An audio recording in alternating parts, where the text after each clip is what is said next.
clarividência e clareaudiência. E o capítulo é o 12, nos domínios da mediunidade.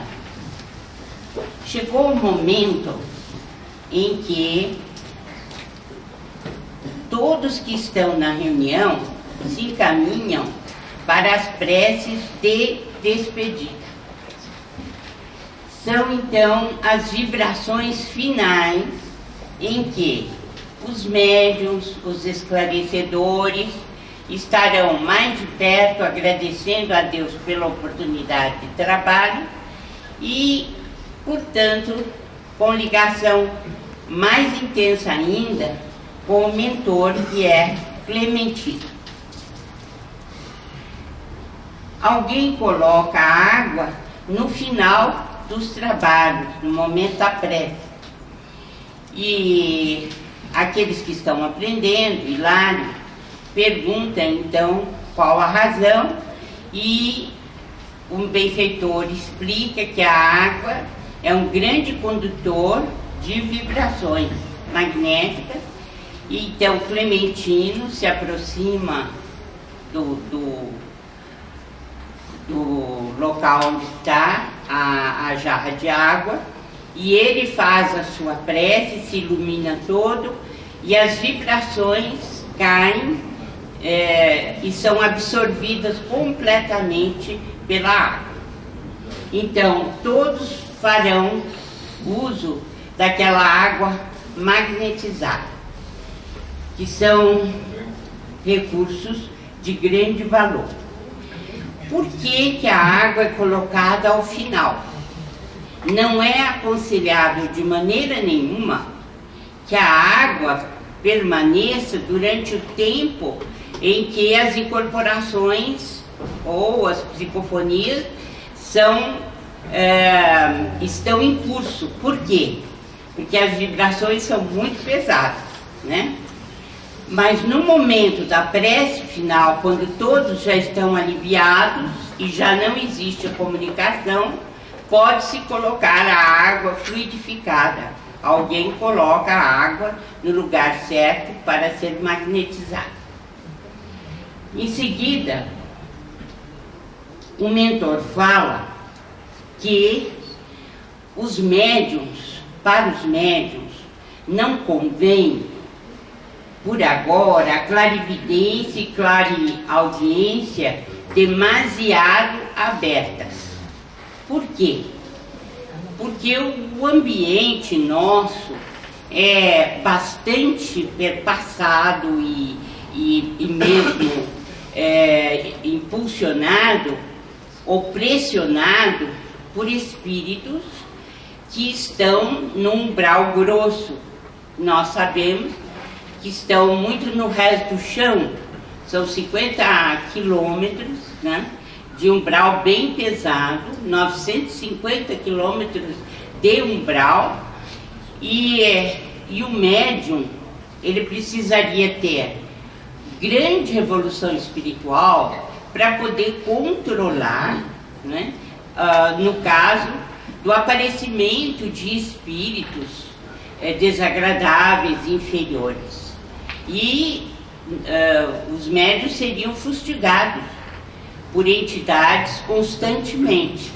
Então, aqui nós estamos vendo que o benfeitor Clementino e o Augusto, né, eles não recomendam a abertura da clarividência e da clareaudiência, uma abertura muito grande, porque o médium não saberia controlar o tempo todo esse tipo de comunicação e poderia atrapalhar a vida de cada dia. Então, um médium não deve demorar-se com todas as solicitações do meio em que se situa.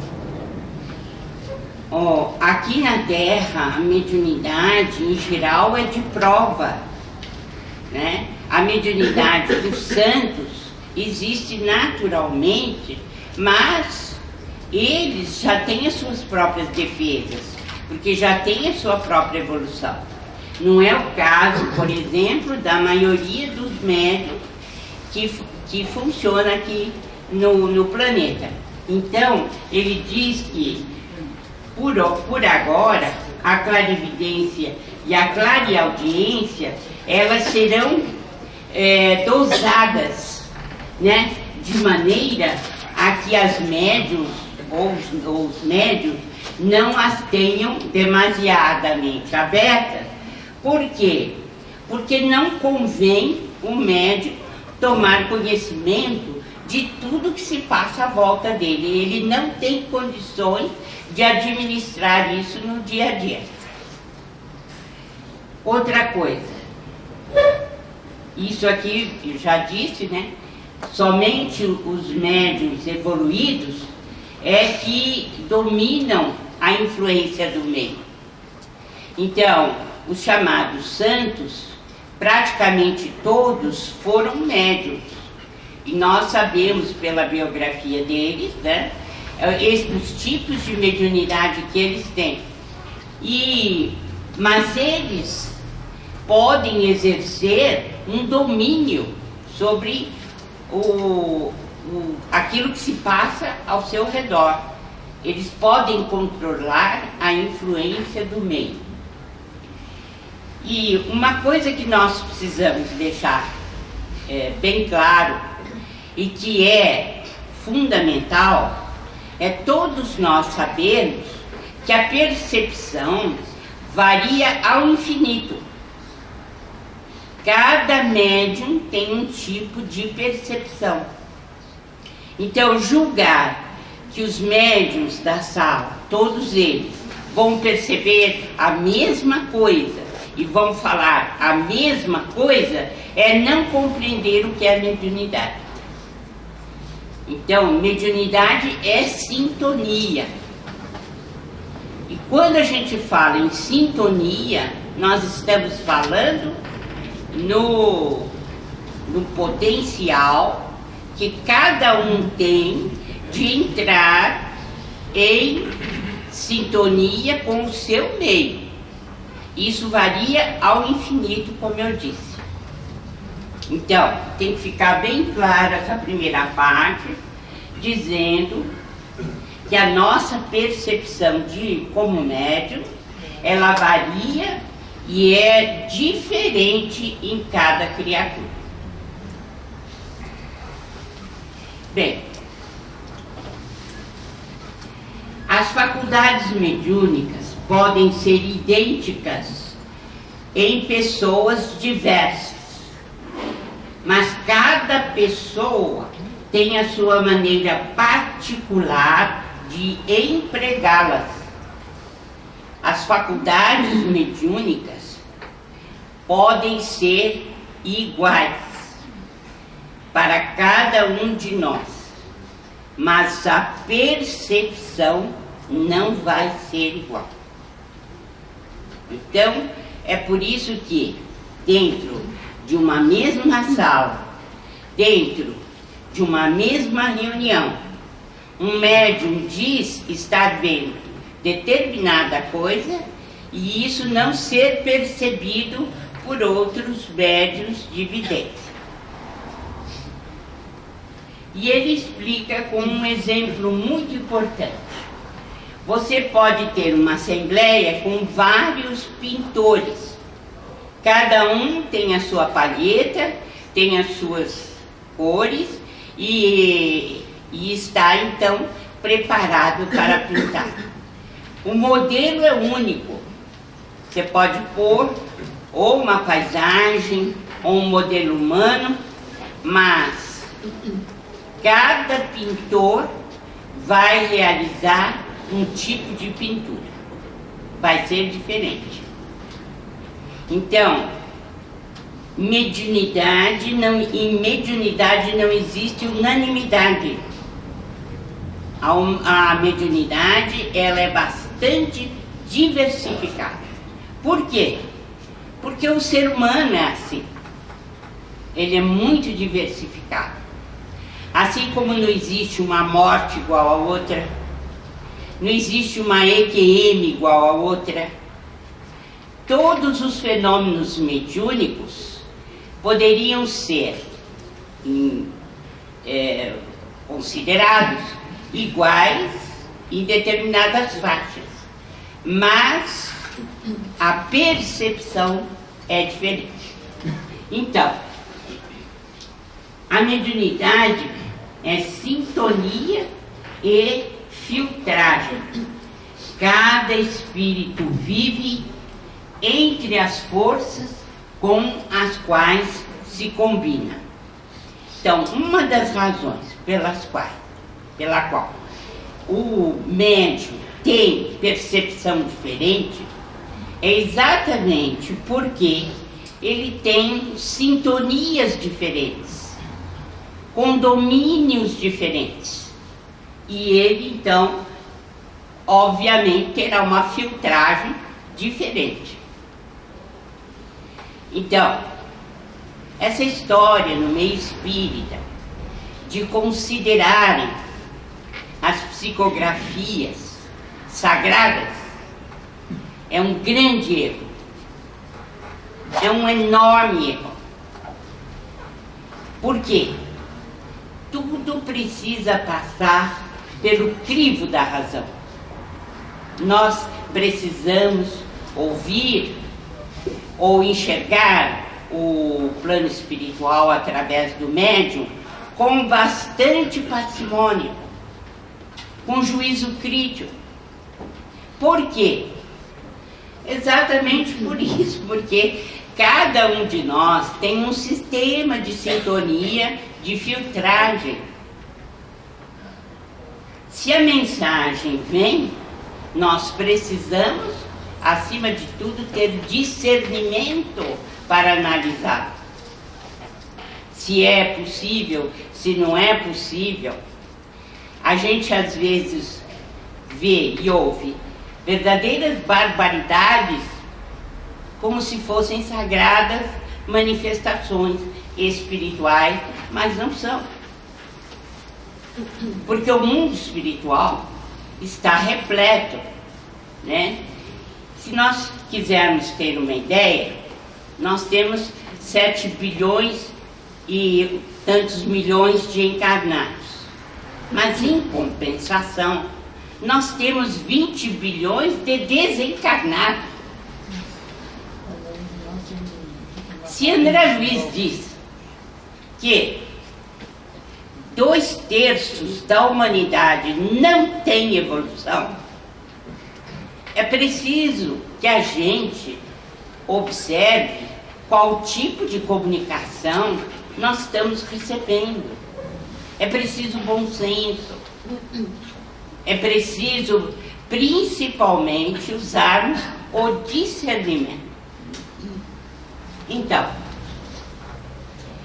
cada espírito vive entre as forças com as quais se combina. A transmissão se dá segundo as concepções que lhe caracterizam o modo de ser. Então, um modelo, ou mesmo um exemplo, que a gente poderia dar é para a tribo mais primitiva. Um mentor que apareça para o pajé ou para alguém que tem fenômeno mediúnico, ele não vai ficar falando de física, de reação química, de filosofia. Por quê? Porque ele em absoluto não será entendido. Mas a comunicação dele deverá ser no plano prático, né? Ensinando a tribo a semear, a colher, dando instruções bem simples, para que todos aproveitem. E isto se repete também no outro extremo, quer dizer, na universidade, na academia, se um espírito tribal vier, Então, ele não vai falar sobre filosofia, nem sobre ciência. Obviamente, ele não tem gabarito para isso. No entanto, se questionado sobre fitoterapia, é possível que ele dê a sua contribuição, né? Ou falar das plantas, no melhor época de plantio, as sementes e etc. Então, é preciso que a gente use o discernimento para analisar a própria mediunidade e a mediunidade dos outros. Não é que nós vamos exercer o papel de eliminar a ideia de fenômeno mediúnico em todas as pessoas. Não é isso. Mas nós vamos ter que acompanhar o que os espíritos nos trazem. E se aquilo que eles estão falando tem, vamos dizer, uma lógica, ou eles não estão contrários, por exemplo, aos princípios de Kardec. Por quê? Porque muitos espíritos podem vir e trazer concepções muito animalescas, ou concepções que ferem o conhecimento que a gente tem da própria mediunidade, por exemplo, intuindo o pessoal para cobrar, né? O que é contrário a tudo aquilo que estamos vendo na obra de Allan Kardec, que nos pede dar gratuitamente o que gratuitamente recebemos. Então, já é um ponto a ser considerado, e outros mais.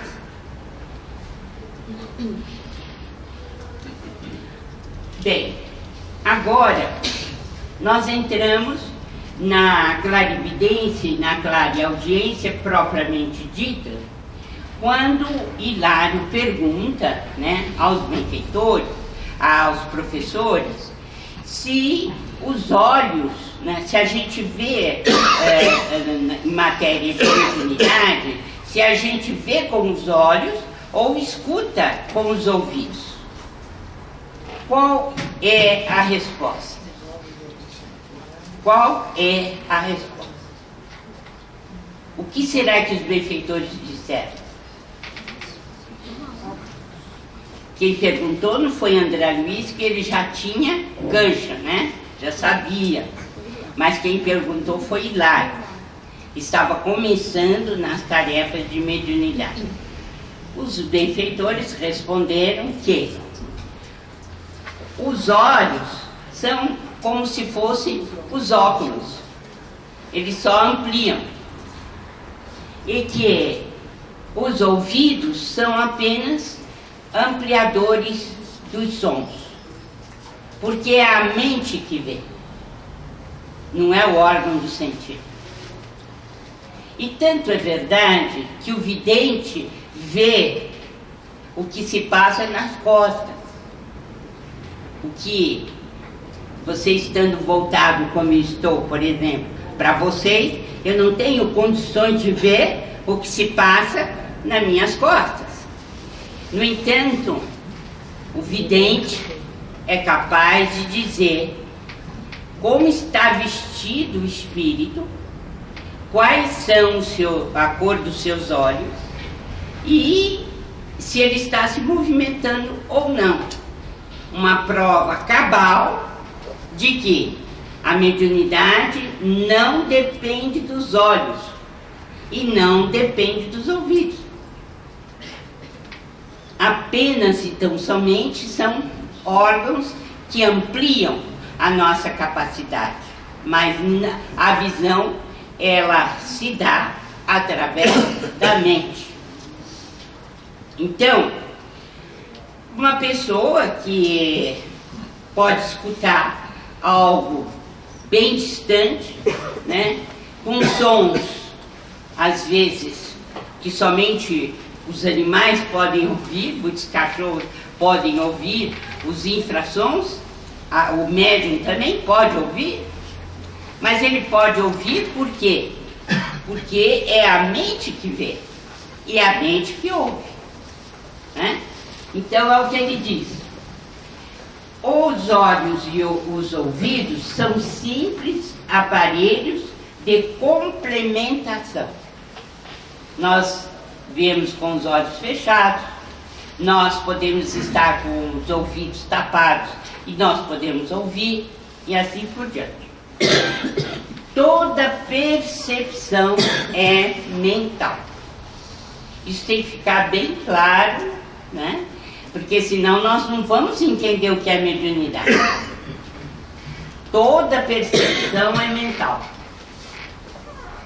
E aí, o benfeitor diz: há sons e luzes muito além das acanhadas fronteiras vibratórias da matéria. O médium é sempre alguém dotado de possibilidades neuropsíquicas especiais que lhe estendem o horizonte dos sentidos. Eu lembro então Lamennais, no livro dos médiuns, quando ele diz que a mediunidade leva à perfectibilidade dos sentidos. Aqui ele confirma. Quer dizer, nós vamos ampliar a nossa capacidade de sensorial, de percepção, quando a mediunidade for trabalhar a nossa capacidade perispiritual e orgânica. Então eu preciso guardar bem isso. O médium é sempre alguém dotado de possibilidades neuropsíquicas especiais que lhe estendem o horizonte dos sentidos, amplia os sentidos. Por isso que o médium em geral tem uma sensibilidade aflorada.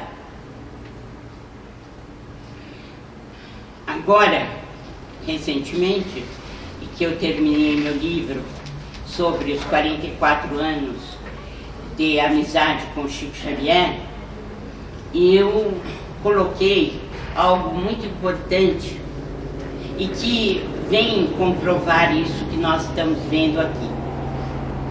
Ele perguntou ao Carneiro, nosso confrade de Minas Gerais, ele disse na frente do Carneiro para Igorina: você escuta o choro deles, Igorina? Ele disse: não, Chico, não escuto. Quem que está chorando? Ou quem chora?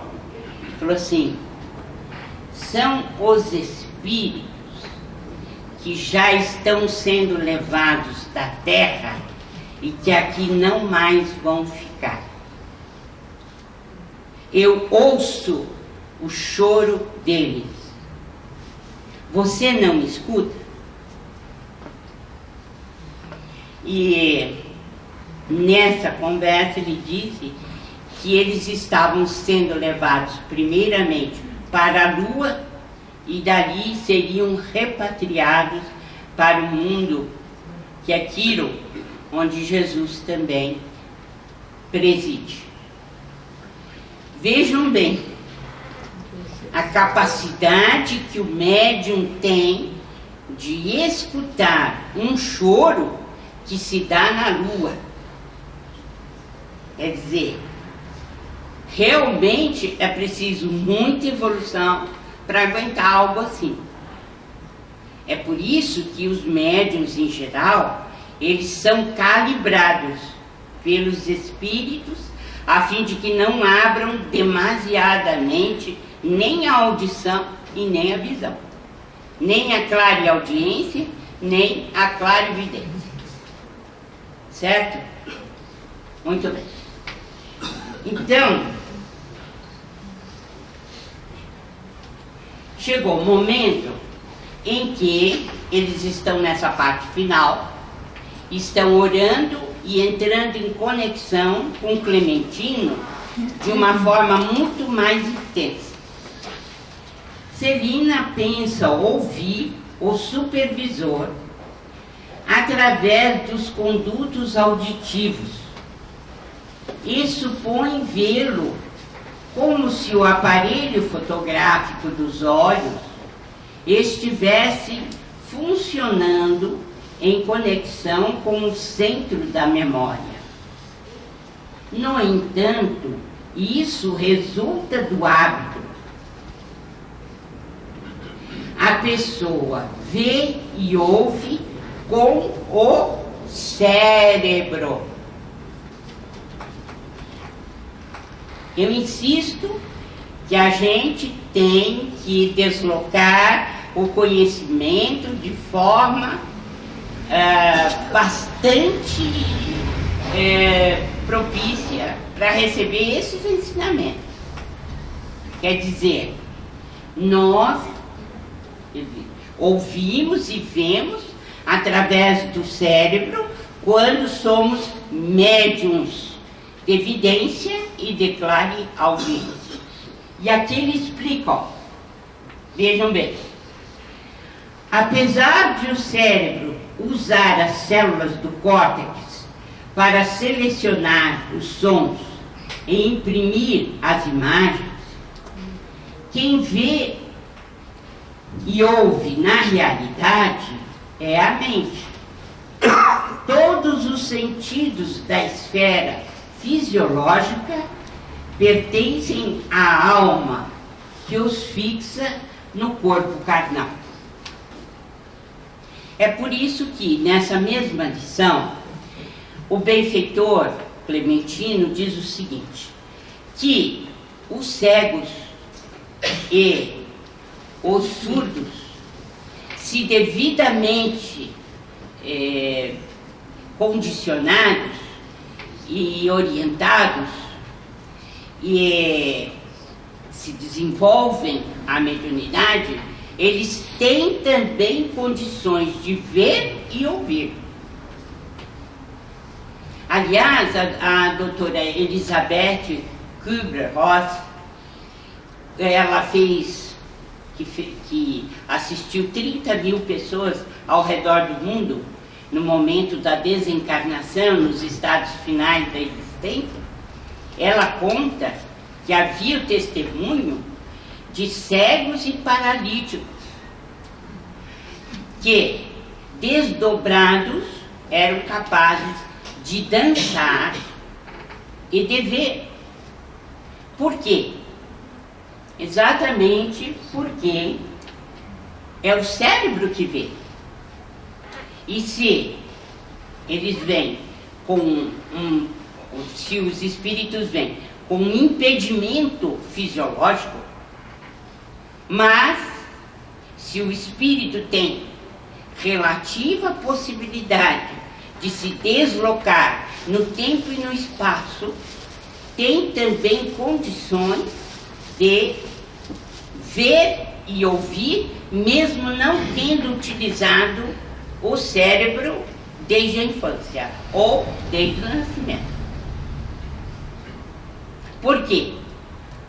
Porque é o espírito que vê, é a mente que vê, e é ela que comanda o corpo. Agora, quando não há possibilidade de comando do corpo, porque o fisiológico foi comprometido, é claro que o cérebro não vai responder na medida da necessidade. Não, nós não vamos ter aquela faculdade. No entanto, se formos treinados para isso, nós teremos condições de receber, sim, a mensagem.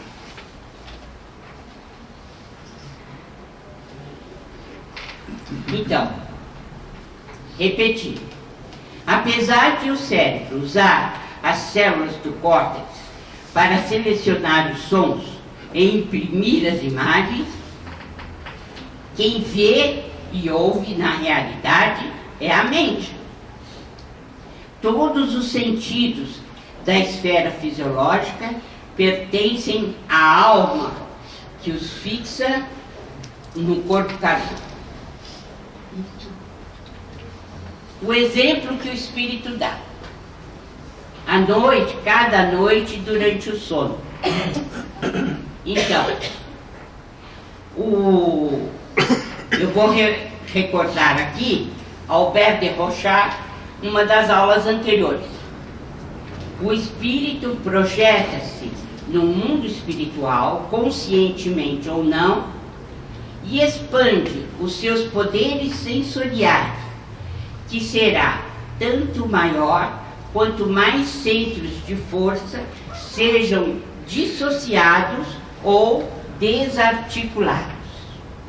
No sono comum, nós, em geral, não temos a desarticulação das forças anímicas, né? Então, mas nós podemos nos distanciar do corpo sem tomar conhecimento. Na maior parte das vezes, nós não estamos conscientes disso, né? Então, mas o Antônio de Castro, que nós vimos da outra vez, ele é um médium de desdobramento. E ele ia conscientemente, ele fez a viagem dele conscientemente. Por quê? Porque ele estava projetando no mundo espiritual, né? E com isso ele expandiu os seus poderes sensoriais.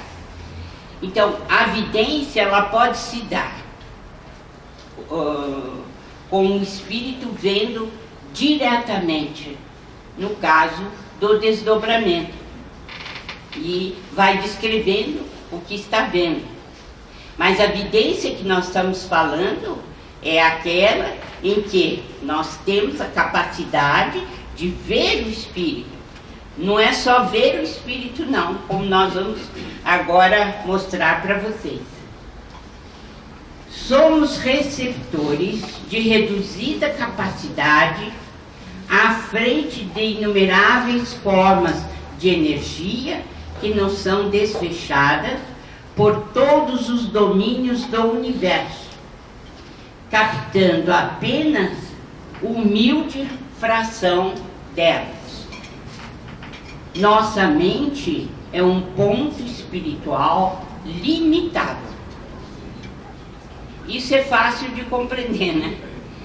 Que, segundo o livro, aquele do André Luiz, que fala sobre as desencarnações, nós enxergamos 1/8 parte do que se passa ao nosso redor. Então nós, na verdade, somos ceguetas, né? Nós não temos uma visão muito boa e também a nossa audição é bem precária, né? O que justifica isso que ele está falando aí. Nós recebemos uma quantidade enorme de energia, mas não percebemos.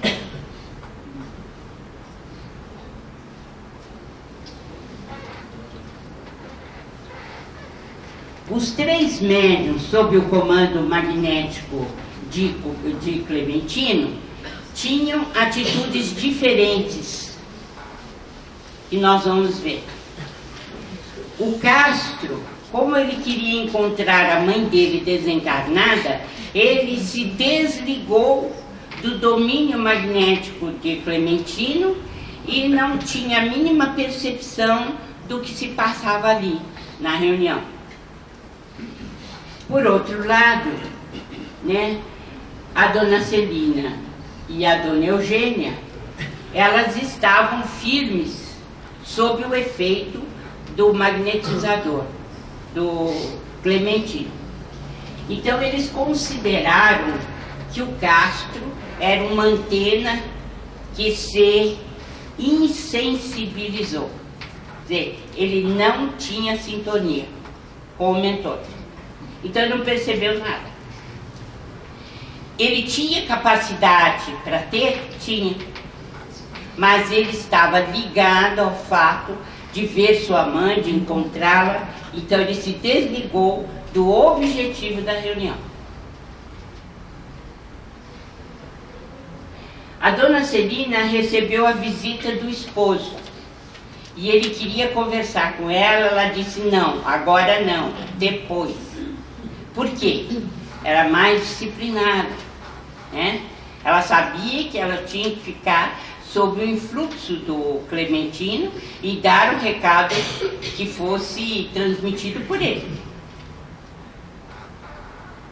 Então, Dona Celina vira surgir no recinto um ribeiro cristalino em cuja corrente muitos enfermos se banhavam. E Dona Eugênia seguiu-a, explicando que chegara a contemplar o edifício repleto de crianças entoando hinos de louvor a Deus. Aqui eu faço então uma exposição de que a evidência ela pode ser direta e a evidência pode ser de imagens que são sugeridas pelos mentores. Nesse caso aqui são imagens. Nós vamos ver. Elas estão na faixa magnética de Clementino, viram-lhe os pensamentos relacionados com a obra de amparo aos doentes e com a formação de uma escola que a instituição pretende em breve mobilizar no socorro ao próximo. Vejam que interessante. Clementino, elas estão na faixa de Clementino. Elas o veem, mas ele está externo a elas. Por outro lado, elas são capazes de decodificar as ideias dele. Quais são essas ideias? As ideias que ele coloca no pensamento, né? E elas são descritas assim: ideias elaboradas com atenção geram formas, tocadas de movimento, som e cor, perfeitamente perceptíveis por todos aqueles que se encontrem sintonizados na onda em que se expressa.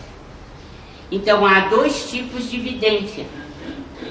A vidência que você vê diretamente, externamente a você, os mentores, a paisagem que está ao seu redor. E há a vidência das ideias que são projetadas, por exemplo, pelo benfeitor espiritual.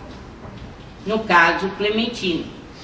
Como a instituição queria construir uma instituição para doentes e outra para crianças, a dona Celina pegou a parte dos doentes e a dona Eugênia detectou a mensagem do mentor para a parte das crianças. E o Antônio de Castro não detectou nada, porque ele se dessintonizou. Ele saiu fora. Então, os fenômenos que partem da observação ativa dos médios, por exemplo, existência de pessoas, paisagem e coisas exteriores a ele. Esse é um tipo de visão. Visão e audição. Os que decorrem da sugestão pelo pensamento criador dos amigos desencarnados e encarnados. Se os encarnados tiverem força mental, eles também podem determinar o aparecimento dessas ideias. A mente de cada médium faz a tradução segundo suas possibilidades. Então é aquilo que eu falei. Não existe um médium igual ao outro. E a sintonia é diferente. E vocês viram o exemplo aqui. A dona Celina pegou uma parte do que Clementino queria dizer. A dona Eugênia pegou a outra parte. Sem prejuízo nenhum. Cada uma pegou uma mensagem. Então, houve uma interferência do Hilário muito inteligente. Quando ele disse, agora eu sei a técnica dos obsessores. Porque eles podem causar impressões alucinatórias. Então, às vezes, aquilo que é considerado alucinação endógena, que vem do próprio indivíduo, não é. Pode ser estar sendo plantada no cérebro da pessoa. Por quê? Porque muitas vezes são espíritos de grande potencialidade mental, criam imagens poderosas, mas imagens alucinatórias, com as quais eles interferem na mente dos obsediados, e muitos surtos de mediunidade acontecem assim, e muitos outros surtos da parte psiquiátrica são aumentados dessa forma. Tudo isso precisa ser analisado.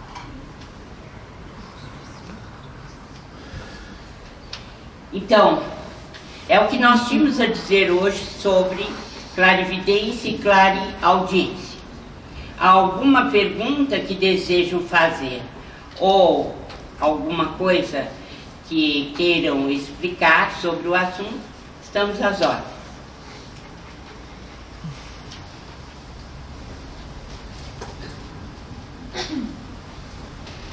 Foi entendido? Entenderam todos os pontos? Doutora. Boa noite. Boa noite. Esclarece um pouco mais a respeito dessa visão que as duas mulheres tiveram a respeito. Uma era mental e a outra era visual. Não, os dois são mentais e são visuais. Cerebral. São mentais visuais. Mas são produções mentais do Clementino. Ele projetou a instituição dos doentes e a dona Celina viu os doentes serem tratados na instituição. Mas é tudo da cabeça do Clementino. Ela não está vendo isso. Ela está vendo as imagens que ele projeta, né? E a dona Eugênia vê então a instituição de crianças. Ele também está projetando a imagem da instituição infantil, que eles devem ter como sendo responsabilidade da instituição à qual eles pertencem. Ficou claro? Então, nós também teremos alguma maneira de fazer a revisão do curso. Então, aqueles que têm uma dificuldade para colocar perguntas no dia, podem fazer as perguntas por escrito. Porque quando a gente for fazer a revisão das matérias já explicadas, nós teremos a oportunidade de tirar essas dúvidas com vocês. Então, eu vou pedir ao Maida que tenha paciência e ao Flavinho para vocês recolherem essas perguntas, colocarem numa caixa. Não digo que nós vamos fazer a revisão agora, porque nós ainda temos matéria para dar e que são fundamentais, mas haverá um momento em que nós vamos fazer a revisão e vamos poder responder. Mas o importante é que vocês leiam o livro quando chegarem em casa, para a coisa ficar mais simples e mais fácil na cabeça de vocês. Muito obrigada e até a próxima.